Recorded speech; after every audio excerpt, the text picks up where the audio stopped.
পাতিলোৱা ভনীয়েকৰ লগত এইবাৰ জঘন্য কাণ্ড। শ্ৰীমন্ত বৰুৱাই যি মানে নিজৰ ছোৱালী নিজৰ ভনী বুলি সকলোৰে আগত মানে লিখিত হিচাপে লৈ গৈছিলে ভনী কৰি ৰাখিম বুলি। সমাজক লজ্জানত কৰিছে এজন শিক্ষকে।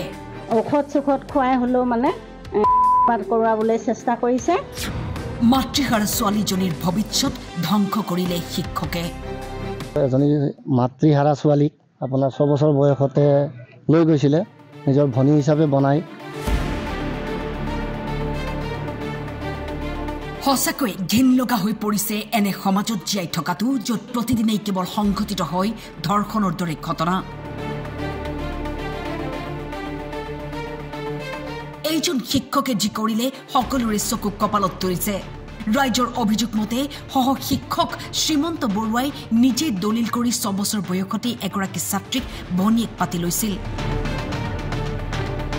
পিতৃ মাতৃহীন ছোৱালীজনীক শিক্ষকজনে সমাজৰ আগত ভনীয়েক হিচাপে ৰাখিছিল যদিও ভিতৰে ভিতৰে কৰি কৈছিল মানৱ সমাজক লজ্জানত কৰা কুকৰ্ম।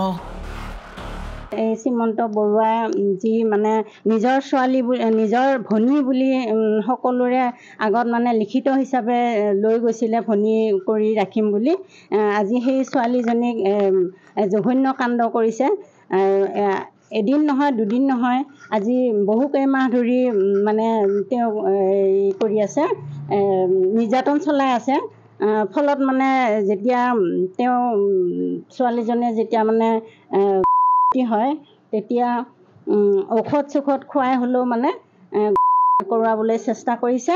দোষীক উচিত শাস্তি দিব লাগে। আমি শাস্তি পোৱাটোৱে বিচাৰোঁ। দোষীয়ে যাতে উচিত শাস্তি পায় আইনৰ জৰিয়তে। তেওঁ আজিলৈকে ধৰিব পৰা নাই, আৰক্ষীয়ে কিয় ধৰিব পৰা নাই, তেওঁ ধৰি আনি যাতে উচিত শাস্তি দিয়ে, এয়ে আমাৰ আহ্বান। কোনো পধ্যে তেখেতক মাফ কৰিব নোৱাৰোঁ। গতিকে আমি তেখেতক এই স্কুলখনৰ তেওঁ সহধৰ্মিনীও এইখন স্কুলতে কৰে। গতিকে আমি তেখেতসকলক আমি এইখন স্কুলত দ্বিতীয়বাৰ আমি নাহৰবাৰী বঙালী গাঁৱৰ ৰাইজে কেতিয়াও নিবিচাৰোঁ। আৰু আমি স্পষ্টভাৱে এষাৰ কথাই কৈছোঁ, আমি চৰকাৰৰ স্কুল পৰিদৰ্শক বিষয়াকো আমি জনাম, এই বিষয়ত অৱগত কৰোৱা হ'ব। আমি তেখেতসকললৈ স্মাৰকপত্ৰ প্ৰেৰণৰ ব্যৱস্থা কৰিছোঁ। গতিকে আমি তেখেতসকলৰ স্কুলখনৰ গৰিমাৰ কালিমা খনা ব্যক্তি এগৰাকীক আমি নিবিচাৰোঁ, আৰু নিবিচাৰাৰ লগতে আমি তেখেতক আইনৰ আটাইতকৈ কঠোৰতম শাস্তি আশা কৰোঁ। ভুক্তভোগীয়ে ইতিমধ্যে আৰক্ষীৰ কাষ চাপিছে যদিও লম্পট শিক্ষকজন পলায়ন কৰিছে। স্থানীয় ৰাইজে সংবাদ মাধ্যমত লম্পট শিক্ষকগৰাকীক কঠোৰৰ পৰা কঠোৰতম শাস্তি দিবলৈ আৰক্ষী প্ৰশাসনক দাবী জনায়।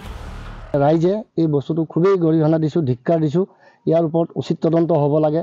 ভুক্তভোগী ছোৱালীজনী ন্যায় পাব লাগে, আৰু শ্ৰীমন্ত বৰুৱাক কঠোৰ শাস্তি বিহিব লাগে। আৰু লগতে আমি নাহৰবাৰী বঙালী গাঁৱৰ ৰাইজ একমত হৈছোঁ, এই বিদ্যালয়খনত এনেধৰণৰ কুকাৰ্য কৰা এজন শিক্ষকক আমি কেতিয়াও ইয়াত নিবিচাৰোঁ।